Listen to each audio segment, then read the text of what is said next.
Salut tout le monde, c'est Najir UFC. Juste avant que la vidéo commence, n'hésitez pas à vous abonner à la chaîne. On est bientôt 50 abonnés, ça me ferait grave plaisir que toutes les personnes qui regardent cette vidéo s'abonnent. Et moi je vais dire c'était Najir.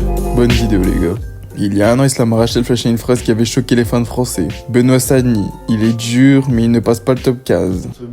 He had the potential, he have good skills, but in top 15, top 10, when he come to top levels, the guys will check his skill. À ce moment-là, beaucoup criaient au manque de respect, mais aujourd'hui, et si le champion avait tout simplement vu juste? Benoît Sagny, c'était l'histoire parfaite, un ancien militaire dur au mal, spectaculaire, charismatique. Il enchaînait les finitions comme des super dans un rêve de fan français. Moïse, Frévola, Beaufim, tous ont été balayés.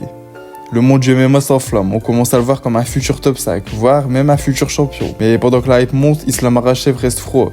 Il le dit clairement, il n'a pas encore affronté l'élite, il ne passera pas le top 15.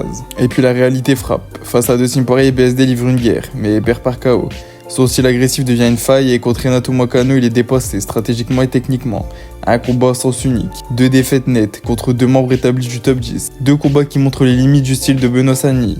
Et dans ce contexte, la phrase d'Islam Makhachev résonne comme une prophétie, ce n'était pas de l'arrogance. C'était une lecture froide du game. Il ne passera pas le top 15. Aujourd'hui, force est de constater qu'il avait peut-être raison. Benoît Sagny reste un combattant exceptionnel, mais à ce niveau d'élite, chaque détail compte.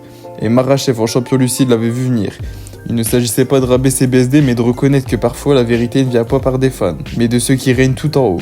Et si Makhachev avait vu l'avenir en annonçant cela, et s'il avait vu les failles de BSD, et s'il avait été le seul à voir les failles de BSD dans le top 10, il avait dit qu'il ne passera pas le top 10, top 5 ou le top 15.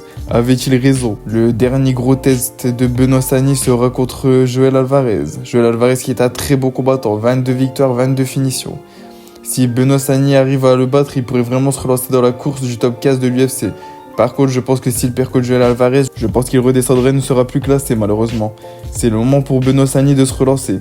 Avec Nicolas Haute dans son coin, cela est largement possible. On l'a vu avec Nassourdine Imavov et Adesanya. Quand Nassourdine a écouté les conseils de Nicolas Haute, il a réussi à gagner le combat. Un magnifique KO sur Adesanya. Si BSD écoute les conseils de son coach, qu'il est précis et qu'il a pris bien le temps de se reposer après sa défaite contre Renato Moicano, il serait possible de battre Joel Alvarez. En attendant, s'il perd ce combat, peut-être que la prédiction de Makhachev portera ses fruits. Avait-il prédit le futur de BSD? En tout cas, n'hésitez pas à me dire dans les commentaires ce que vous pensez. Est-ce que Makhachev a raison? Est-ce que BSD va se relancer? N'hésitez pas à vous abonner à la chaîne pour plus de vidéos MMA. N'hésitez pas à liker, commenter et partager. Et moi je vous dis c'était Najir UFC. À la prochaine.